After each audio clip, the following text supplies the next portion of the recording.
Head coach Paul Grove and part-time babysitter here. Full time.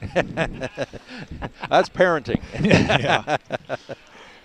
Coach, congratulations on a nice win to open the conference. Yeah, thank you. We needed that one bad. That was a lot of fun. Yeah, and as we said, the past 4 games, the guys have played really well. You're 2-2 in those games, and it really showed here this afternoon.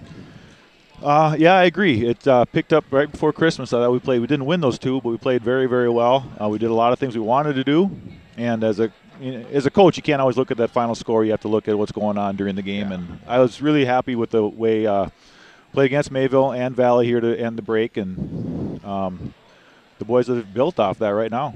Yeah, you can't, 83 points, but you got to be so happy with the defense today. 60 was our goal, and they were sitting on 56 for a long time. And I know the game didn't matter anymore, but I still wanted to keep under 60. And I thought our defense, especially there's a stretch in the first half that they really, really struggled even getting a shot off. Like I said, we've been working on those ball screens the last couple of days. They did exactly what we told them to, but the intensity was way up. And you throw in some intensity with all that quickness we've got on defense, and it's going to be tough to score some points against them. Yeah, you're looking there, especially as we mentioned, Alzaric just held 1 of 9 from the floor. And he's a pretty good player. He's their senior. He's their leader, and we bottled him up pretty good. We bottled James Brown up pretty good early.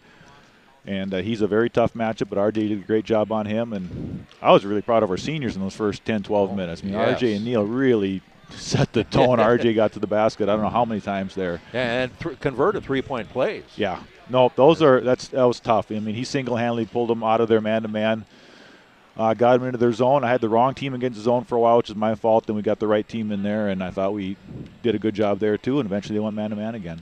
When you have a big lead at the half, what do you tell your players about focusing on the second half? Well, we've had a couple of 10, 12-point leads this year, and they ended up losing. So it didn't take much to convince them we had to play a full 40 minutes. And they were as intent as I was at keeping them under 60.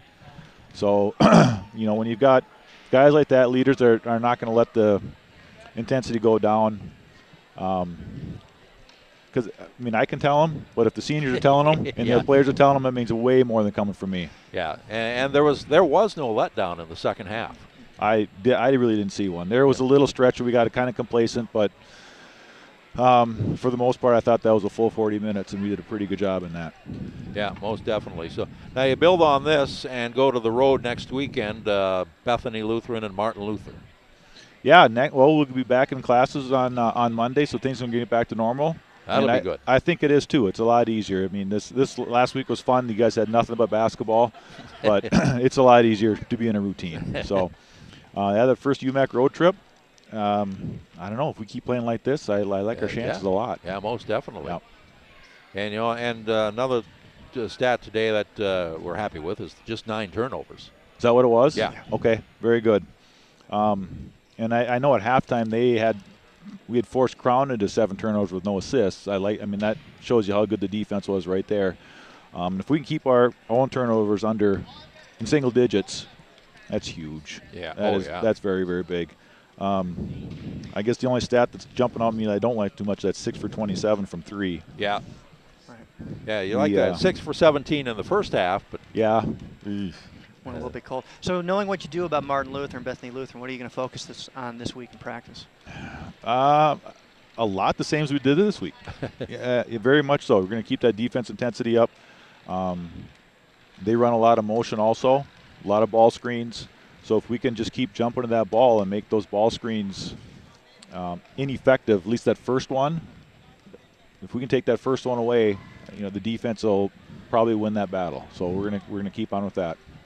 Okay, there was some light foul, shall we say, in a call against Joe Roggenbuck on a couple. And how do you help maintain an intense mindset when you got some ticky-tacky calls going against you? Yeah, they were. Yeah, Joe had a couple tough ones against him.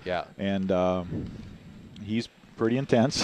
So he is. At that point, there's nothing I can say. He steps on the floor. I've tried to talk him down before. It doesn't work. So that's Starzl's job.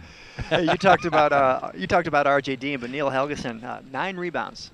Yeah, he was all over the boards. And like I said, the seniors I thought just played a great game. our guards have to rebound because we've always got at least 4 of them on the floor. Yeah. So if we just leave it up to a big guy, we're never going to, rebound with anybody. And that could have been his best rebound game as a Cougar. I thought he was all over, and they weren't easy ones. It's not they were falling into his lap, and he just took them. He fought for almost all 9 of those, and they were big ones. And that's, if we can just add that part to our game right now, it's going to make us that much better. Yeah, I can only think of maybe a couple of balls, couple of possessions out there where the ball just kind of hung around, bounced around on the floor. But overall, they just really got after it today. I think so. And the nice thing is when they realize they can do it, something we've been outside so much, November, December. I think they at some point they started thinking we can't rebound. Yeah. And now tonight's going to convince them that yes, we can. Yeah.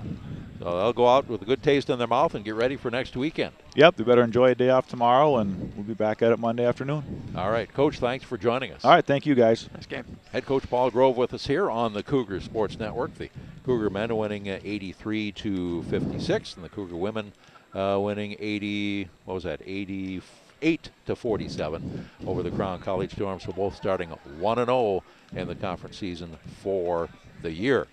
And next weekend it's a road trip. And the Cougar Pack your bags. Women take to the road and head down to Bethany Lutheran in Mankato, Martin Luther College in New Ulm for a Friday, Saturday trip. And then they have a nice 4-game homestand coming up, starting January 23rd, 24th, January 30th, and 31st to round out this month. So we'll learn a lot here in the first half of the conference season for the Cougars with 5 of the 7 games at home. All right, yeah, the road to the UMAC tournament in the NCAAs started today. Good first step for both the men and the women.